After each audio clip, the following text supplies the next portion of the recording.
deciding what to do on the offensive line with so many injuries? No, guys, we're going to continue with what we're doing right now all the way through this weekend, and we'll go from there. But we like the options we have. We think there's these guys are practicing well right now, and we'll go through the tape and I'll start figuring some things out. Clark looked like a guy who might fit more naturally on the left side, or?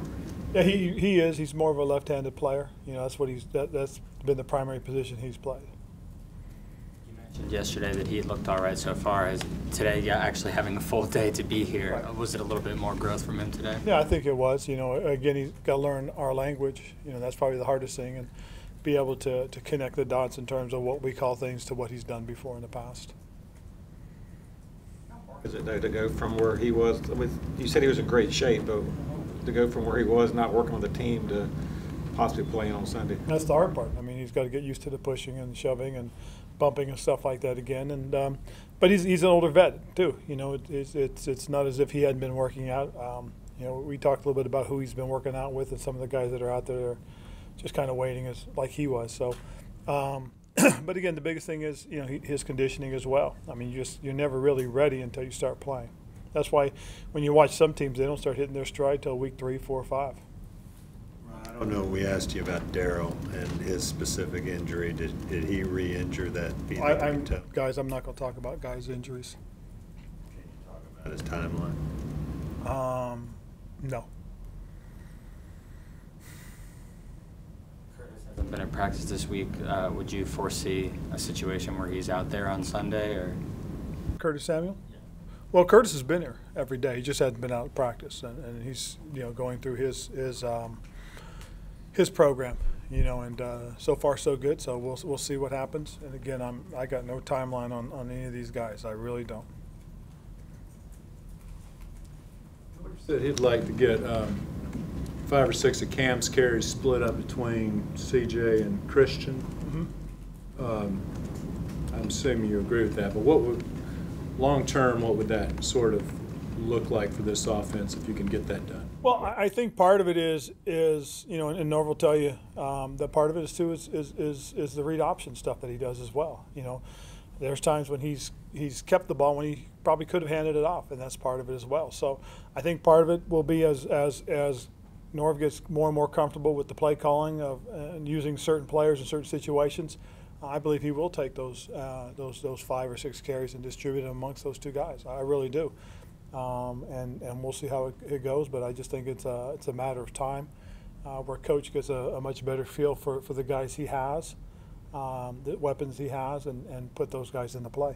What it'll look like is hopefully we get somewhere where Christian's touching the ball 15 to 20 times as a runner and catching it anywhere probably between 6 and 10 as a receiver, and you see CJ anywhere between 7 and 8 carries, and maybe 2 or 3 touches as a receiver. I mean, both those guys are talented guys. You saw them the other day, and I think they're a big part of what we want to do, obviously. What do you make of the Falcons' red zone issues on offense? Well, I mean, that's part of it. I think the biggest thing that we have to do is go out and do our jobs and see what happens. I mean, they're having their own problems. We have our own. Ryan, did you guys change or tweak anything in terms of how you defended Julio after the 16 game down there?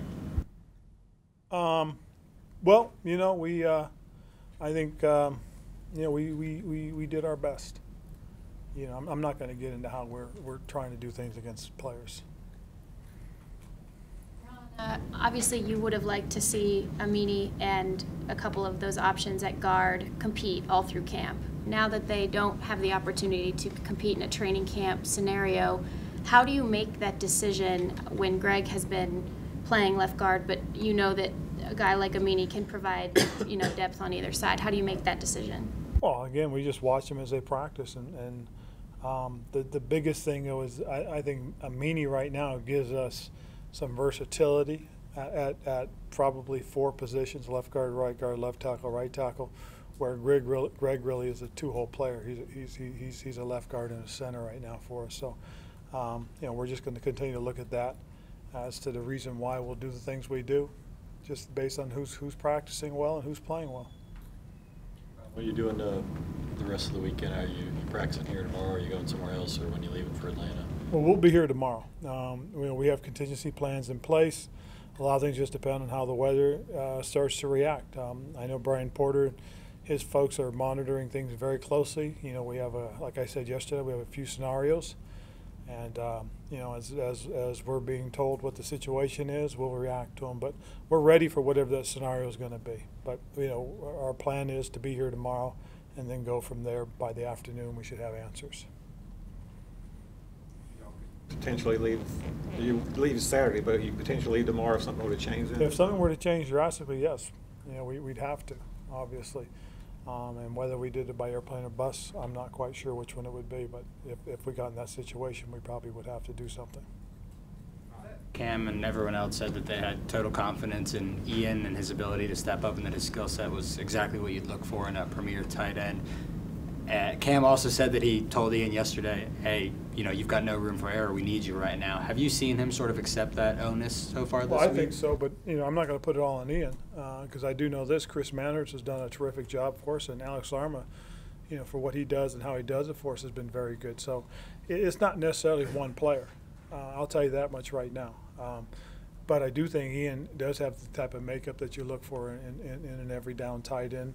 A guy that could be a guy that can take over a position eventually, yeah. But he's got a ways to go. He really does. He does a lot of good things, and like today, you know, we had he mishapped on something, and you know, they'll get it corrected. But I do think he has the skill set you look for. Do you see a scenario where all three of those guys get reps at tight end on Sunday? Oh yes, they will. They will. One way or the other, they're all three going to be involved in something, and all three may be out there at the same time as well. I think all three have a unique skill set, and you know, knowing Coach Turner, I think Norv will find a way to use each one of those guys to the best of their abilities.